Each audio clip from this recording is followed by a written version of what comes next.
Selamat datang pada video pembelajaran ekonomi teknik dengan kode ABE 616214.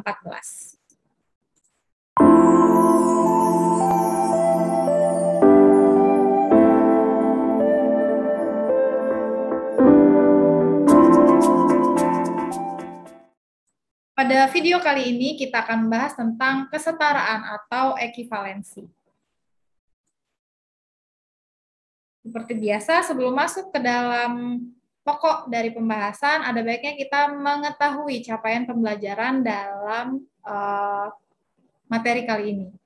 Adapun capaian pembelajaran yang diharapkan didapatkan itu ialah mahasiswa mampu menyelesaikan permasalahan bunga modal. Selanjutnya materi kali ini ya itu kita akan membahas tentang kesetaraan atau ekivalensi. Sebelum masuk ke pembahasan detail, nah ini akan coba Ibu berikan ilustrasinya ya. Jadi apabila seseorang meminjam uang sebesar 1 juta dengan tingkat bunga modal 10% per tahun, maka dengan jangka waktu pinjaman adalah 4 tahun, maka ada 4 cara yang dapat dipakai untuk menyelesaikan pinjaman tersebut. Nah, 4 cara inilah yang kemudian dikenal dengan istilah kesetaraan atau ekivalensi. Nah, jadi ekivalensi ini adalah metode yang digunakan untuk menghitung kesamaan nilai uang dari waktu ke waktu yang lain. Kesetaraan pengembalian pinjaman modal adalah alternatif pengembalian pinjaman modal manapun yang dipilih merupakan pembayaran yang perbandingannya antara jumlah bunga yang dibayarkan dan besar pinjaman tersebut mempunyai nilai yang sama. Bila sejumlah uang yang berbeda dibayar pada waktu yang berbeda, dapat menghasilkan nilai yang sama atau ekivalen satu sama lain secara ekonomis. Jadi kalau tadi sebelumnya sudah Ibu kasih contoh ada 4 cara yang dapat digunakan. Nah, jadi 4 cara ini nantinya akan menghasilkan nilai yang sama atau ekivalen. Jadi mau pakai cara 1, cara 2, cara 3, dan cara 4, nilai akhir yang akan dibayarkan itu sama seperti itu. Ada 4 cara ya dalam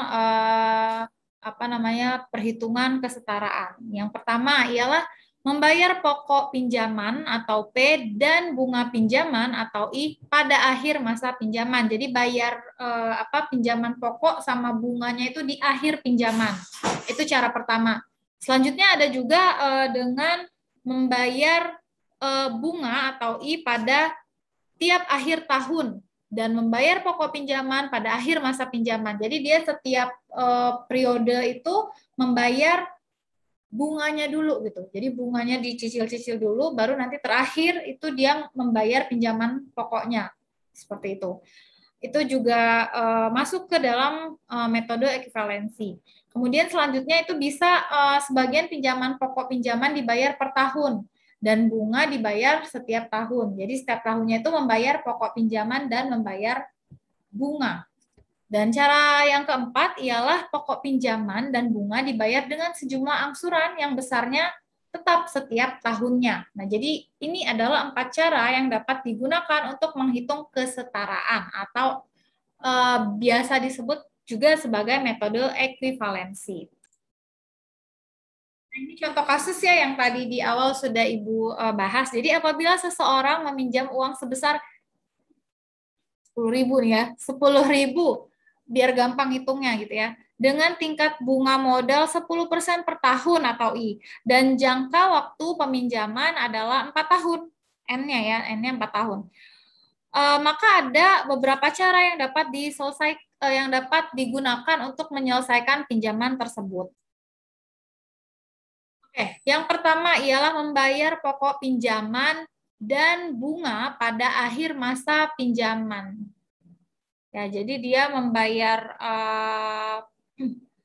pinjaman pokok plus bunganya itu di akhir. Jadi di tahun-tahun, karena tadi 4 tahun ya, jadi di tahun pertama sampai ketiga itu dia belum bayar. Tapi dia bayar semuanya itu di tahun keempat. Itu cara yang pertama. Jadi bisa kita lihat di tabel ini ya. Contohnya nih, pinjaman awalnya itu 10.000. Kemudian bunganya ya, bunganya dihitung pakai apa namanya pakai rumus P dikali bunga modalnya berapa dikali dengan N ya. Jadi ini N-nya di tahun pertama jadi 1.000 nilai bunganya. Jadi sisanya nih totalnya kan pokoknya dia belum bayar nih, pinjaman pokok dia belum bayar, kemudian bunga juga dia belum bayar. Jadi sisanya adalah 11.000. Kemudian di tahun kedua jadi ini pakai konsep bunga berbunga gitu ya.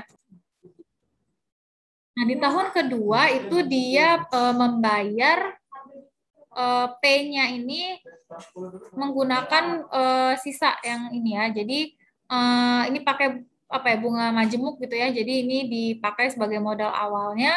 Kemudian ini nilai bunganya ya. Jadi masih sama persamaannya ya. Jadi P dikali I dikali N-nya berapa? Jadi 1.100 nih nilai bunga di tahun kedua. Nah, juga sama nih untuk pembayarannya, dia juga masih belum bayar nih pinjaman pokok, bunganya juga masih belum bayar gitu ya. Kemudian di tahun ketiga pun sama, ini dia masih belum bayar pinjaman pokok sama bunganya. Nah, namun di tahun keempat ini dia mulai membayar pinjaman pokok dan nilai bunganya. Nah, kemudian untuk nilai bunganya jadi didapatkanlah bunganya adalah 4.641 gitu. Sehingga jumlah yang harus dibayarkan adalah ini 14.641. Nah, itu adalah cara pertama yang bisa digunakan. Selanjutnya, cara kedua yang dapat digunakan ialah membayar bunga pada setiap akhir tahun dan membayar pinjaman pokok pada akhir masa pinjaman. Nah, jadi ini contohnya pinjamannya 1 juta, kemudian bunganya juga 1.000 jadinya ya. Nah, jadi dia di tahun pertama itu dia belum bayar nih pokok pinjaman, tapi dia udah nyicil bunganya gitu. Sehingga yang dikeluarkan di tahun pertama itu adalah bunganya aja. Jadi bayarnya 1.000. Kemudian di tahun kedua juga yang dikeluarkan adalah 1.000, di tahun ketiga yang dikeluarkan adalah 1.000 karena yang dibayar cuma bunganya aja, tapi pinjaman pokok belum dibayarkan. Namun pada tahun terakhir ya, jadi pada akhir masa pinjaman itu dia sudah membayarkan nih bunga pinjaman pokoknya sudah mulai dibayar dan bunganya juga sudah mulai dibayar gitu. Nah, jadi ini adalah contoh perhitungan dengan metode yang kedua dari metode ekivalensi.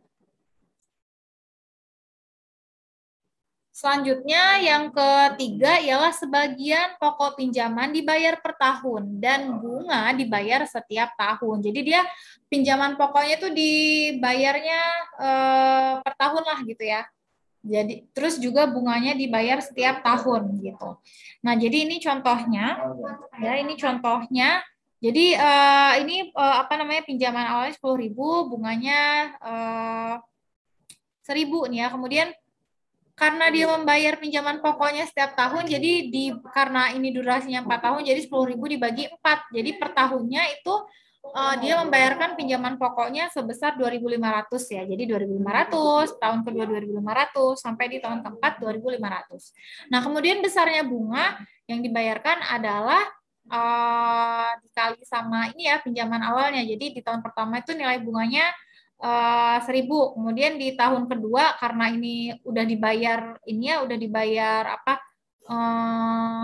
sejumlah uang segini, kemudian sisanya 7.500. Jadi di tahun kedua itu jumlah bunganya adalah 750. Nah, jadi yang dibayar setiap di tahun kedua adalah ini 3.250. Kemudian di tahun ketiga juga ini digunakan sebagai jumlah pinjaman awal di tahun ketiga, terus nanti di tahun keempat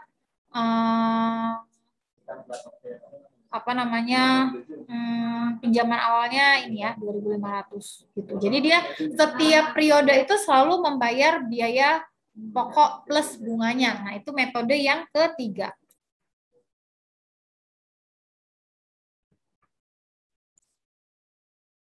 Dan metode terakhir ialah pokok pinjaman dan bunga dibayar sejumlah angsuran yang besarnya tetap setiap tahunnya. Jadi setiap tahunnya itu dia mengangsur sama nilainya, nggak berubah gitu. Nah, Ini juga yang biasanya sekarang suka kita lihat ya, kalau misalnya ada brosur yang menawarkan apa namanya cicilan entah itu mobil, rumah atau lain sebagainya, itu biasanya pembayarannya itu cenderung sama setiap tahunnya ya. Jadi berarti dia pakai metode yang keempat nih untuk pembayaran pinjamannya, di mana setiap tahun yang dibayarkan sama. Tapi kalau kita bulan ya biasanya kalau cicilan mobil atau rumah itu biasanya setiap bulan.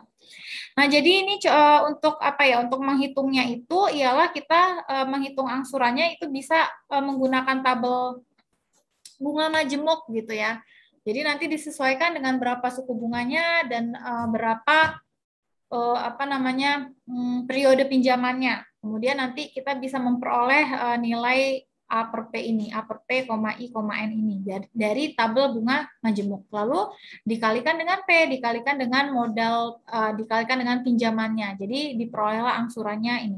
Nah, jadi kalau pada contoh ini diperoleh angsurannya adalah 3.155 setiap tahunnya. Ini diperoleh dari ini ya, dari tabel bunga majemuk. Nah, jadi dia tiap tahunnya itu selalu sama ngebayarnya, selalu 3.115.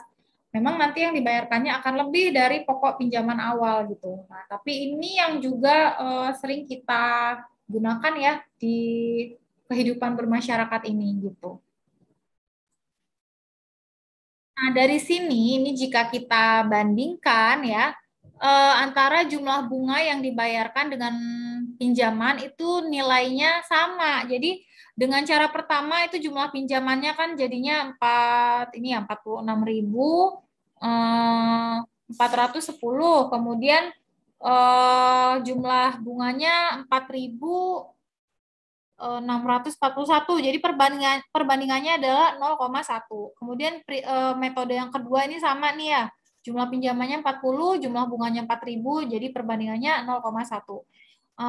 Dengan metode yang ketiga pun sama, 25.000 jumlah pinjamannya, kemudian jumlah bunganya 2.500, perbandingannya juga sama 0,1.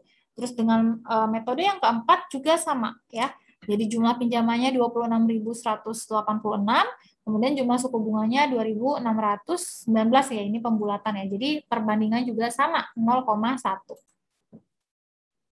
Jadi dari tabel ini bisa kita simpulkan bahwa dari keempat metode pembayaran pinjaman dapat dilihat bahwa perbandingan antara jumlah bunga yang dibayarkan dan besarnya pinjaman mempunyai nilai yang sama, yaitu 0,1 perbandingannya, yang merupakan apa ya, sama dengan tingkat bunga modal yang berlaku gitu ya.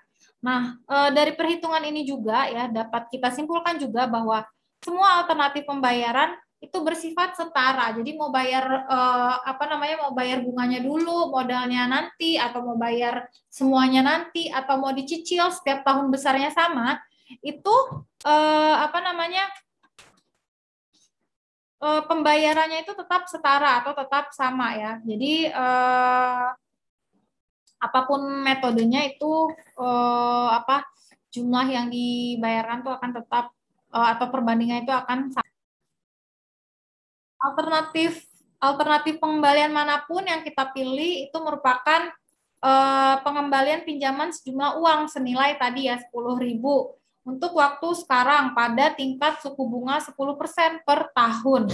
Pada tingkat bunga modal yang lain akan memperlihatkan nilai sekarang atau pembayaran tiap akhir tahun yang berbeda pada masing-masing alternatif pembayaran. Nah, jadi ini adalah pembahasan dari metode ekivalensi ya. Jadi di sini juga membuktikan bahwa apa ya, nilai uang terhadap waktu itu bisa apa ya, bisa diatasi dengan bunga modal seperti itu.